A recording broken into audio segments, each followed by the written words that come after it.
Hi friends, কেমন আছো সবাই? আজকের নতুন একটা ভিডিওতে সকলকে জানাই স্বাগত। আজকের ভিডিওটা 2025 সালের প্রথম ভিডিও। 2025 সালের 23রা জানুয়ারির ভিডিও। ভাবো, 23রা জানুয়ারির ভিডিও আমি ফেব্রুয়ারি মাসে এসে আপলোড করছি।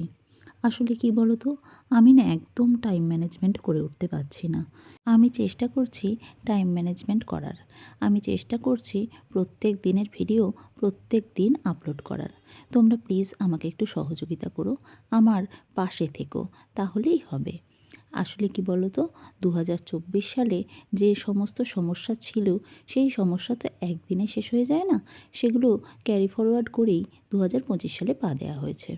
আমার ফোনের একটা সমস্যা ছিল, সেই সমস্যাটা 2025 সালেও আছে এবং যথারীতি বেড়েছে। এত হ্যাং করছে না ফোনটা, কি বলবো। ভিডিও আপলোড করব কি, ভিডিও এডিট করতে বসলেই বিরক্ত লেগে যাচ্ছে, এত হ্যাং করছে। তারপরে তোমাদের তো বলেইছিলাম আগের ভিডিওতে যে আমার এটিএম কার্ডটা হারিয়ে গেছে। কার্ডটা যথাসময়ে ব্লক করা গেছে, ফলে সেখান থেকে কেউ টাকা পয়সা তুলতেও পারেনি, আর অ্যাকাউন্টটাও সিকিওর আছে। আমি এখন নতুন একটা কার্ডের জন্য অ্যাপ্লাই করে এসেছি ব্যাংকে গিয়ে। যা হোক, দেখা যাক সেটা কবে কি আসে। অনেক তো সমস্যার কথা বললাম, চলুন তাহলে নতুন বছরটা নতুনভাবে শুরু করি। নতুন বছরের প্রথম দিনগুলো একটু আনন্দ ফুর্তি করে আসি।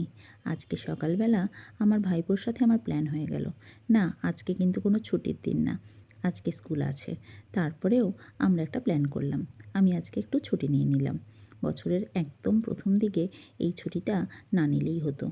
তবে কি বলুন তো, ওই যে বাচ্চার সাথে সারাটা দিন ঘুরে বেড়াবার যে আনন্দটা, সেই আনন্দের কাছে ছুটিটা কিছুই না।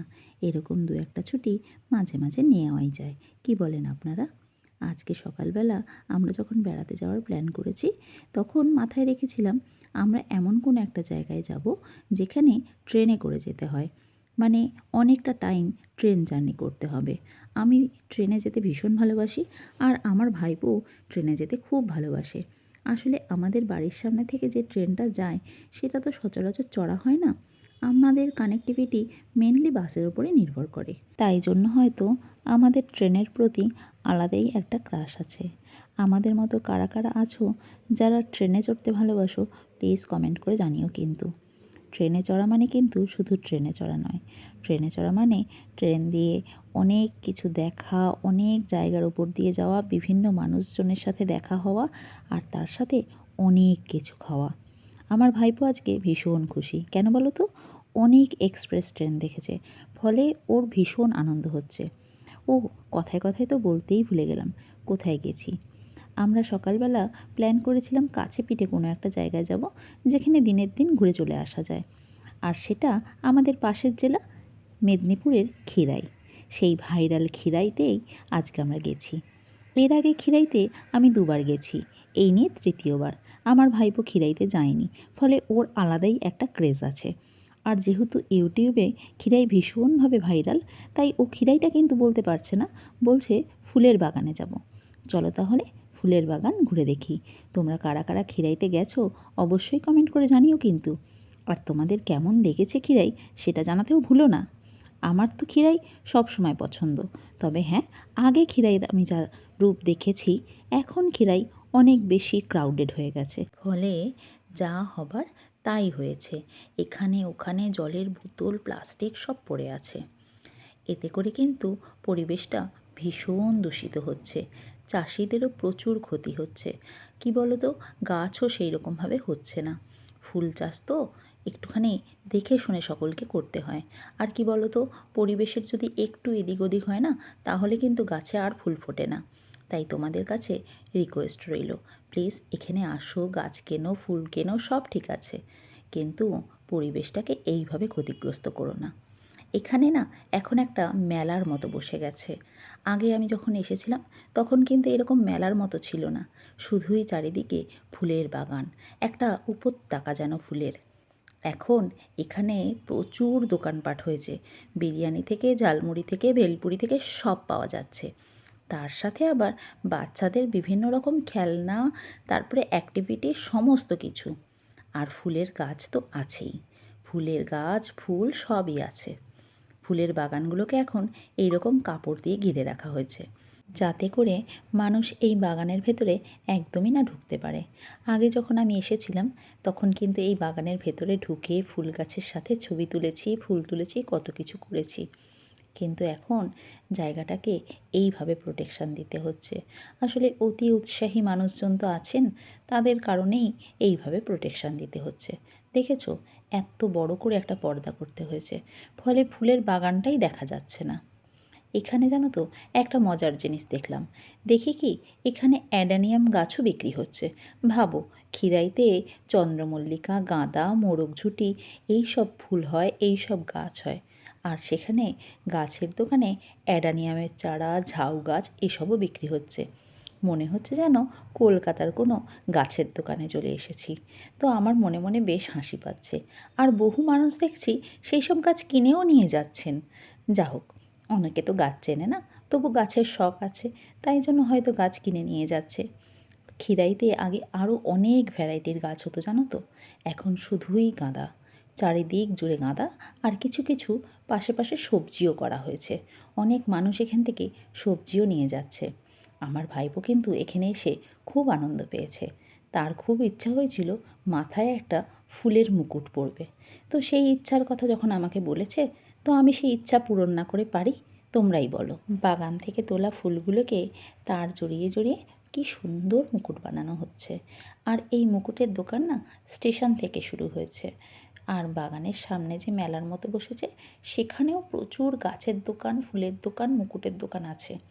আবার দেখি বাগানের ভেতরেও মুকুটের দোকান হয়েছে। তো আমি আমার ভাইপোকে একটা মুকুট কিনে দেব, আর সেই মুকুটের ফুলগুলো হতে হবে একদম তাজা। আমি যে কটা দোকান দেখেছি সেই সমস্ত দোকানে বেশিরভাগই মুকুটগুলো হচ্ছে তোমার ওই বাসি ফুলের মুকুট। তো সেগুলো আমার পছন্দ হয়নি। তাই আমি বাগানটা ভালো করে ঘুরে নিলাম, বাগানের বিভিন্ন জায়গায় বিভিন্ন দোকানগুলো দেখে নিলাম। আর তার সাথে ফুল দেখা তো আছেই, তবে আলগুলো এত সরু না যে সেখান দিয়ে এত লোকের যাতায়াত করা সম্ভব হচ্ছে না। মাঝে মাঝেই দাঁড়িয়ে পড়তে হচ্ছে, সামনের লোক না গেলে আমরা যেতে পারছি না। আবার উল্টো দিক থেকে আসা লোকগুলোকেও সাইড দিতে হচ্ছে, ফলে স্বাভাবিক যে হাঁটার গতি সেটা কিন্তু এখানে বজায় রাখা একদম ডিফিকাল্ট। আমার ভাইপো এখানে ভীষণ খুশি হয়েছে, দেখতে পাচ্ছ ওর হাসি মুখটা। ওর হাসি মুখটা দেখলেই যেন আমার প্রাণটা একদম জুড়িয়ে যায়। তখন তো প্রচণ্ড ঠান্ডা ছিল, ফলে সোয়েটার, চাদর সমস্ত গায়ে দিয়ে দিয়ে গেছি। আর দেখো, বাগান থেকে তোলা কি সুন্দর টাটকা গাঁদা ফুল। এখান থেকে আমরা 10 টাকার ফুল নিয়ে নিলাম। মাত্র 10 টাকাতেই টাটকা তাজা এক প্লাস্টিক ভর্তি ফুল দিয়ে দিল। তবে কি বলো তো, এখন তো জানুয়ারির প্রথম দিক, ফুলগুলো ঠিক এখনও সাইজ হয়নি, ফুলগুলো ঠিক ফুটে পারেনি। অনেক গাছে তো এখনও কুঁড়িই আছে, ফুল ফোটেনি। জানুয়ারির মিডিল বা শেষের দিকটা সব গাছ ভর্তি করে ফুল ফুটবে। আর এই যে ছোট ছোট ফুলগুলো দেখছো, এইগুলো একদম বড় সাইজ হয়ে যাবে। এই মোরগঝুঁটি ফুলগুলো কিন্তু সেরকম বিক্রি হচ্ছে না, এগুলো নাকি বাইরে রপ্তানি হয়। এই সব ফুল সুন্দর করে প্যাকেজিং করে বিভিন্ন রাজ্যে, বিভিন্ন দেশে পাঠানো হয়। এমনভাবেই নাকি প্যাকেজিং করা হয় যাতে 15 দিন, 1 মাস ভালো থাকে, ফুল একটুও নষ্ট না হয়, একদম টাটকা ফ্রেশ থাকবে। মেদিনীপুরের বিভিন্ন জায়গায় ফুলের চাষ হয় জানো তো। খিরাইটা ভাইরাল হয়েছে বলে আমরা জানতে পারছি। খিরাই ছাড়াও পাঁশকুড়া, বাগনান এই সমস্ত জায়গায় ফুলের প্রচুর বাগান আছে। আর সেই সব ফুল কিন্তু চাষ করা হয় বাইরে রপ্তানির জন্য।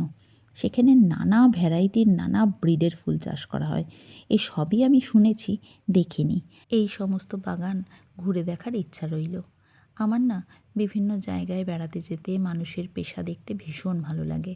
আমার এরকম উদ্দেশ্যহীনভাবে ঘুরতে খুব ভালো লাগে। জানি না এরকম উদ্দেশ্যহীনভাবে ঘোরাকে কী বলে। চলো তাহলে, কথা বলতে বলতে একটা সুন্দর ফুলের মুকুটের দোকান পেয়েছি। হলুদ ফুল দিয়ে একটা কাস্টমাইজড মুকুট বানিয়ে দিচ্ছি। দেখো তো আমার ভাইপোকে কেমন লাগছে। ভালো লাগলে অবশ্যই কমেন্ট করে জানিও কিন্তু। আমার তো আমার ভাইপোকে একদম রাজপুত্রের মতো মনে হচ্ছে।